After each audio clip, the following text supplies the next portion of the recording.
revient toujours, quand je parle du langage, la phrase de Caicedo concluant ses interventions sur le terpnos logos, mot qu'il avait construit lui-même et qui veut dire langage enchanteur.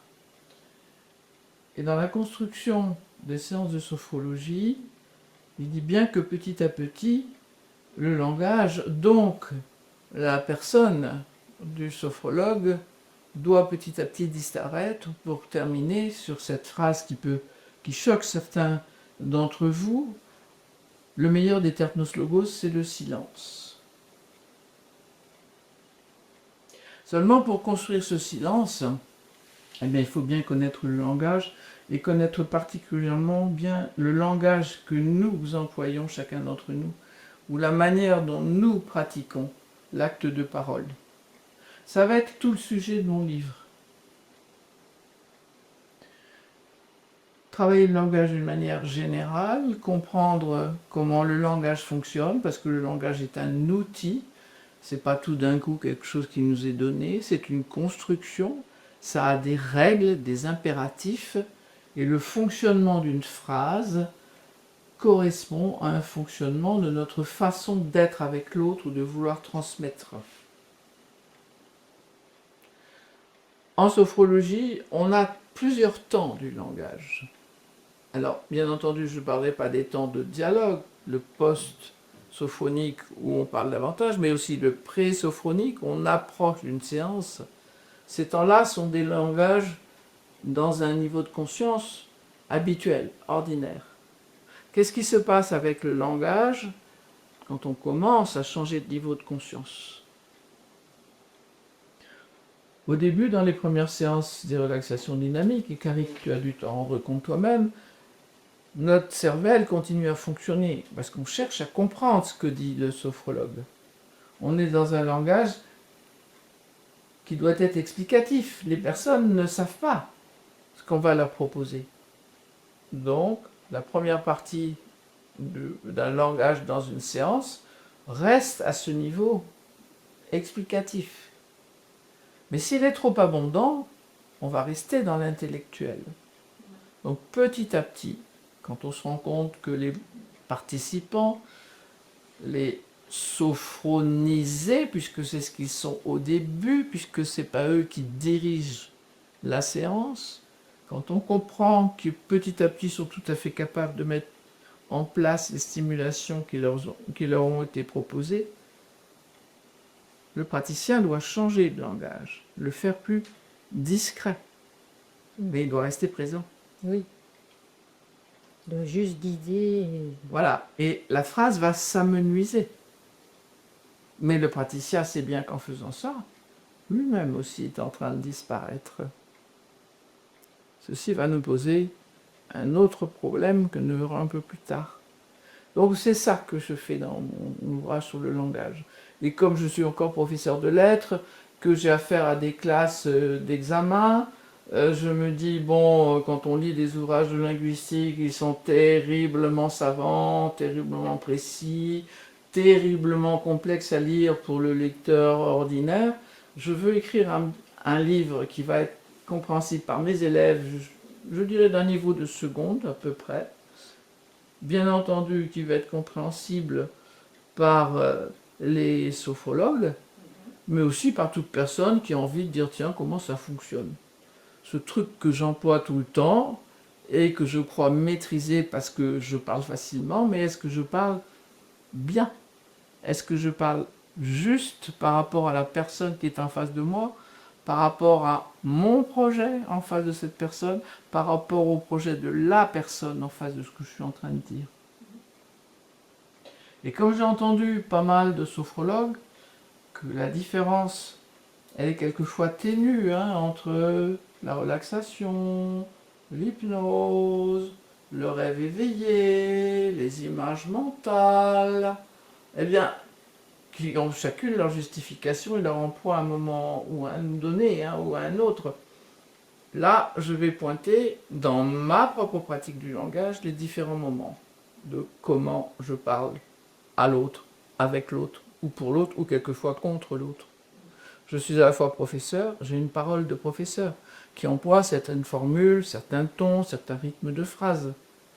Je suis aussi, où j'ai envie de l'être, écrivain, et à ce moment-là, j'ai envie d'utiliser tout ce que je sais du langage.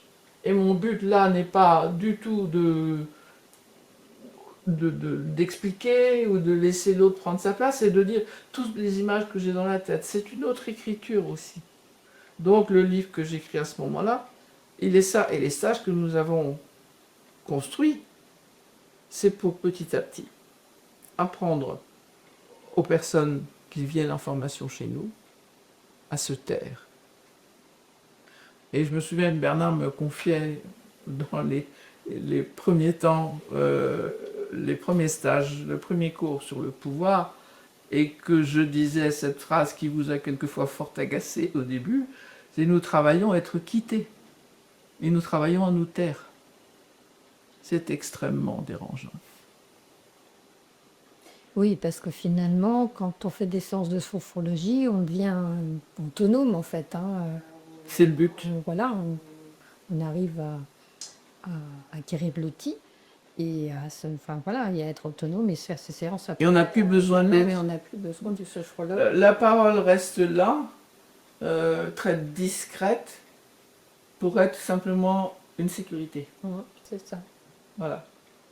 Donc voilà ce qui va être la différence, parce que je me rends compte que quand je m'en endors, du coup j'observe tout le monde, j'écoute tout le monde, et ça va être un peu la spécificité de l'Institut à un moment. Et oui, complètement. Ce qui fait que voilà, certains viendront d'Avignon, Lyon, etc. et venir un peu cette parole tout à fait différente. C'est ça qui va se passer.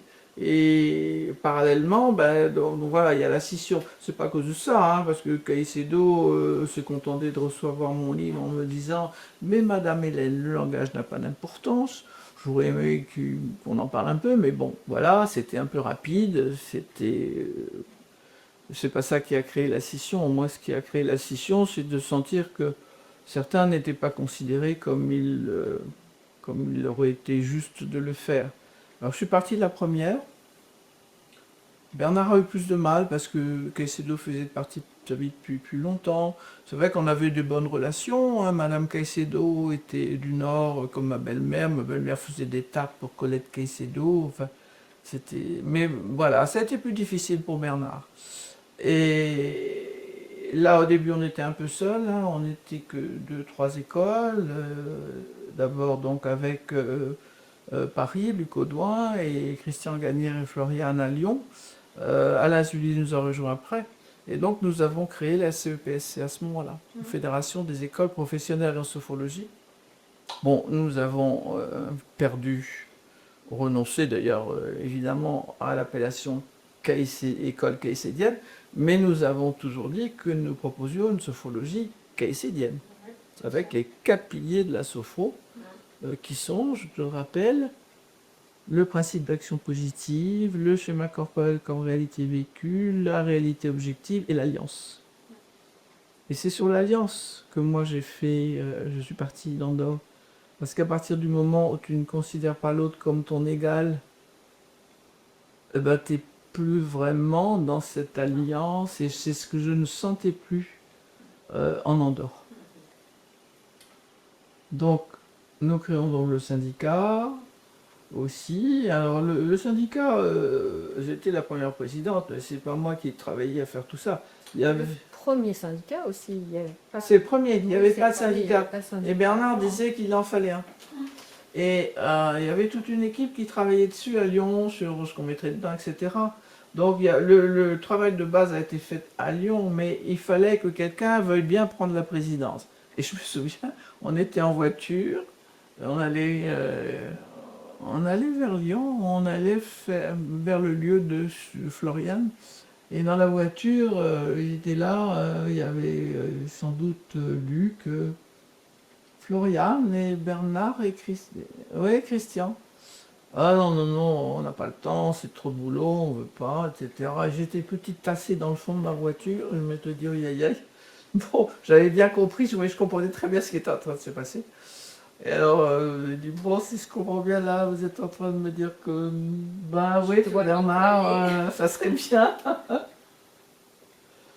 Et c'est vrai qu'à l'Institut, on a énormément travaillé là-dessus, parce qu'on a engagé quand même, je ne sais plus qui est venu nous aider comme au secrétariat. C'était Nathalie à ce moment-là. Nathalie, Ouais, Nathalie. Nathalie. Ouais, qui est venue m'aider, parce que là aussi, on a fait des enveloppes, on a fait des papiers, c'était un boulot important. Donc, on avait une confédération des écoles, on avait un syndicat. Ah, madame, il ne nous manquait plus qu'une université d'été. Donc, ça a été là qu'on a lancé les universités d'été à Goutla, les différentes écoles. Donc, c'était chouette parce qu'on intervenait tous les uns les autres. C'était au centre de la France. Ouais, ce sont des beaux souvenirs. Donc voilà, on avait cette réalité officielle sérieuse, des formations qui étaient validées par un mémoire, donc d'une représentation au niveau administratif, le ministère de la Jeunesse et des Sports, un syndicat, alors il y en a une un autre après, hein, l'université d'été, et on fait le premier congrès. On aura le plaisir d'accueillir donc Marcel Copé, le premier fondateur de la Société de sophrologie de l'Ouest. Oui, il y a eu tout ça. Donc il y avait cette activité au national, tu vois. Et alors après, dans l'Institut, il y avait encore d'autres activités, je dirais, un petit peu plus ludiques, là où c'était plus léger. Donc où on était entre nous pour les fameuses journées phénoménologiques. Oui, bah, dans la vie de la commune en général, et puis Oui. tout ce qu'il y avait autour, quoi. Oui. Ben, à l'Institut, c'était les journées phénoménologiques, c'était les après-midi d'Hélène, c'était la fête de l'Institut, c'était notre vie de famille à tous, hein, les photos avec les enfants, les tiens, les petits-enfants de Bernard, la petite fille de Madeleine Radigois, c'était ça beaucoup, et ça devait se sentir. Oui, les journées phénoménologiques, je me souviens que Bernard m'avait dit, bon, on va faire des journées de jeûne. Oh, me dire ça à moi quand on va jeûner, je dis, tu peux pas me demander ça. Elle dit, on leur fera un bol de riz. J'ai dit, ah non, moi tu peux pas me demander ça, un bol de riz. Elle me dit, bon, je veux bien une pomme. Oh, je dis quand même, un bol de riz, une pomme. Et je me souviens d'en avoir parlé avec Madeleine. Je sais pas si on en a parlé avec toi. Je dis, Madeleine, en hiver, il va leur falloir autre chose, on va leur faire des soupes. Et c'est là qu'on commençait. Les fameuses soupes des journées phénoménologiques. Ouais, ça c'était très souriant.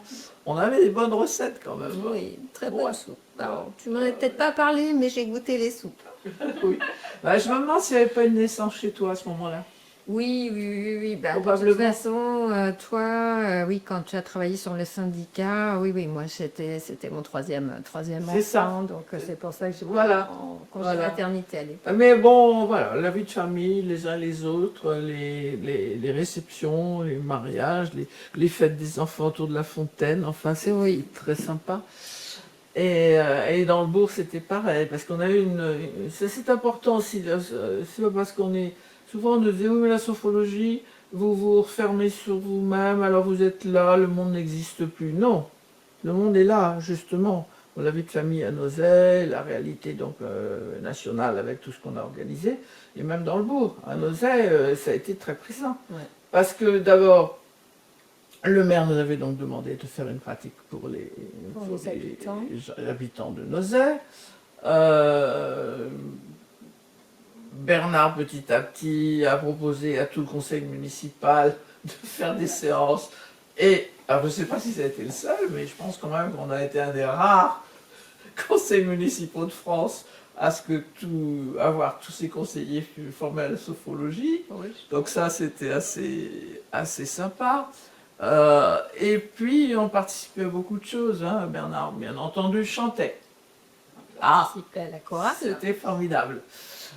Il a été vice-président du foyer des jeunes travailleurs. Il a participé à la construction avec le nouveau maire, avec qui on avait de bonnes relations. Alors, moi, je faisais partie du syndicat d'initiative. Et j'ai été même présidente, j'oublie les titres, hein, c'est pas mon truc. du festival Graines d'automne. Et là, le festival Graines d'automne, c'était un festival organisé par donc les gens Des locaux. de Bourg et puis des environs, pour mettre en valeur tous les gens qui avaient des envies de culture, de musique, essentiellement. Hein. Et on ouvrait voilà, les fermes, les endroits des uns des autres, et nous on s'est dit, bah, pourquoi pas l'Institut. La porte de chez soi pour Oui, recevoir ouais. des spectacles de toutes sortes. Voilà, c'est ça. Et là, ça a pris de l'ampleur. Ça a pris pas mal d'ampleur. Et nous, bon, Bernard a dit, bon, Ça existe encore. ça existe toujours. Ça existe toujours. Ça existe toujours. Ah bah tu vois, là j'avais perdu de vue. Et c'est là on s'est dit, nous, quelle est notre identité? Bon, ben, Bernard jouait bien du piano, admirablement du djembé, parce qu'on n'a pas parlé du djembé, mais on avait droit aussi à ça, même en développement personnel quelquefois. C'était Chant de silence avec les djembés. Voilà, et nous avions donc Anne Lemerdy, professeur de chant, artiste lyrique, qui avait dit, moi je veux bien venir chanter, avec son pianiste. Donc on a ouvert, quelqu'un m'a dit, mais pourquoi tu lirais pas tes nouvelles? Parce que je continue à écrire. On a ouvert l'Institut pour des soirées où il y avait quand même 100 personnes. Hein? Oui, je crois que même il y a eu 200 personnes. Il y a eu, oh oui, il y a eu, ça se pressait beaucoup quand même, hein, les soirées de l'Institut, avec articles dans West France. Oui, tout quand même. Hein. Dans l'article, je pense qu'on Oui. parle de 200 Oui, personnes. c'est possible. Donc beaucoup de monde est variable, on l'a fait plusieurs fois, suivant les années. Bon, c'était plutôt musique classique, lyrique, djembé, donc raconter des histoires, et on était vraiment dans la vie du bourg. Sans compter que bon, ben, tous les étudiants en sophrologie logeaient là, les mangeaient là et Les tout. Donc, hôtels, les chambres autour. on vivait pas à part autour de notre bol de soupe, quoi. Non, c'est ça. Voilà, donc ça a été, c'était vraiment très très chouette. Et c'est vrai, quand je raconte ça et qu'on se dit, mais enfin Hélène, tout ça c'était quand même extraordinaire, tu as vécu des choses formidables, vous étiez très bien, c'était, oui, c'était une bulle. Je dis oui, c'était une bulle, mais, C'est ça, tout est bien, tout est beau, mais mais. dans la prochaine vidéo.